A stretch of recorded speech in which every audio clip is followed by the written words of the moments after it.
Finally tonight, we've been following the blogs of a teenager determined to demystify the subject of cancer. Well, sadly, a few weeks ago, Rosie died. This is the film her family wanted you to see.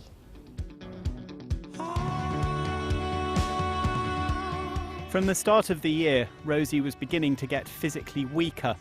She responded by organising a huge fundraising fitness event. 3 hours of Zumba. I think people will come. I have no idea how many. That's all. I literally have no idea. 13th of April.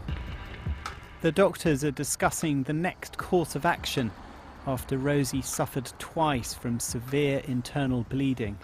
I needed 11 units of blood, which is over a body's worth of new blood, in like a day. And if I'd gone to hospital any later, then I could have died. I would have died. Today they could be telling us anything from they're going to do nothing through to they're going to do immediate major surgery. We have genuinely no idea what they're going to suggest. But the news today isn't drastic. He said I could go on holiday. Yay! I said, well, I remember. Just got more of the same for a few months or years. Yeah. Now. Yeah. Yeah, no, much better than it was half an hour ago. So 16 people have saved my life because they donated blood. You donate blood today, you save anyone.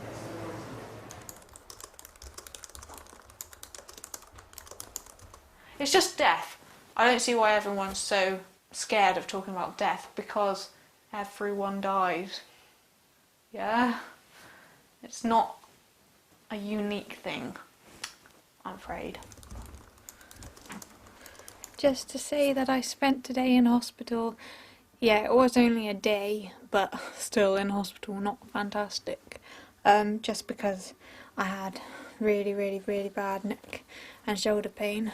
Dosed up on Oromorph now, so it doesn't hurt anymore. Oh, and the Zumbathon in 1 week. Can you move that table to here? 28th of May, the day of Rosie's 3-hour fundraising extravaganza. £5? Fiver. Yeah.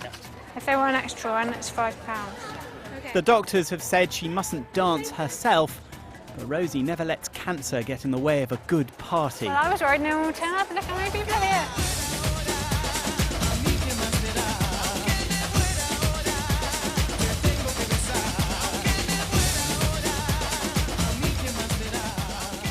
Hundreds of knock-on effect supporters strut their stuff, raising money for the Maggie's Cancer Caring Centre in Cheltenham.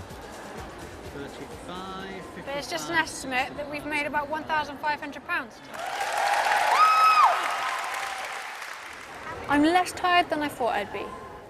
Like, I feel like I won't have to write tomorrow off. You know, like, just spend all day in bed. I feel like I'll actually be all right to get out of bed and stuff. So, I'm just checking in to say I'm going on holiday tomorrow.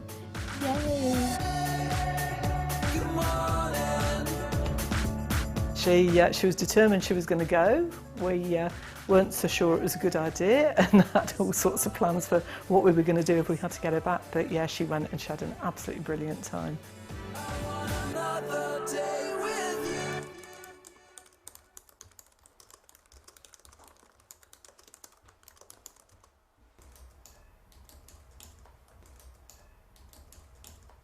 I guess because Rosie was always so positive about everything, it was just a massive shock for everybody. And it always feels a bit silly saying it was a shock because it's always in the back of your mind, but it was.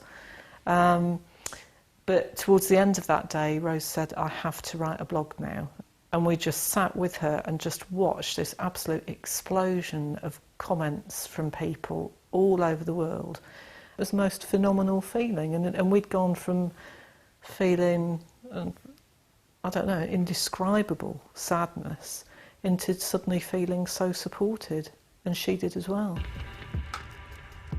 Rosie's health faded significantly over the summer. A hospital bed and medical equipment were installed in her bedroom at home. She kept writing, but found her video diary too much.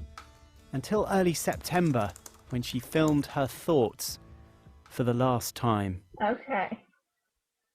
Whew. Might get a bit breathless, but I'll carry on. The Tuesday night, I had a terrible night. Oh, you would not believe. You would not believe it. The days before and the day after, she was fine. So although it looks like she's on her way out almost, because she sounds and looks quite rough. There was no indication at the time that this is what was what the story was. You know, if you have a bad day, you have a bad day. That's how it is. Monday, the 12th of September. Cutting straight to the chase, our beautiful, feisty, annoying, brilliant Rosie died this morning.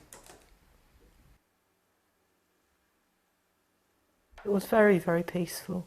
Yeah, I don't know whether she knew whether she was dying or not, but she wasn't distressed, and she knew, absolutely knew, that she was surrounded by people that loved her. I think she probably felt it's time to go, and that's what happened.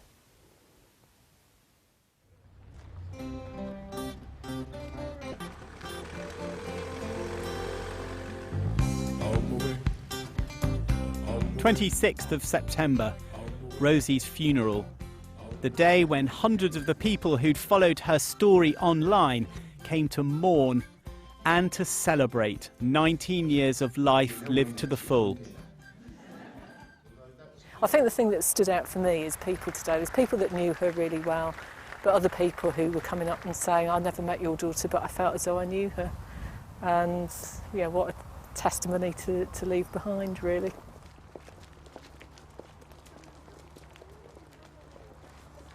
I just loved the procession down to the church, because Rose really liked sort of spectacle and stuff, and that was a spectacle. You know, it was just lovely, but it was so solemn and so dignified.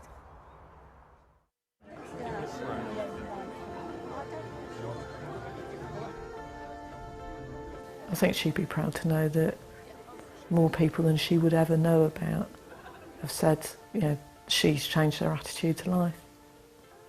She really believed in avoiding euphemism and platitude. Yeah. She very much did not pass away after a serious illness bravely borne.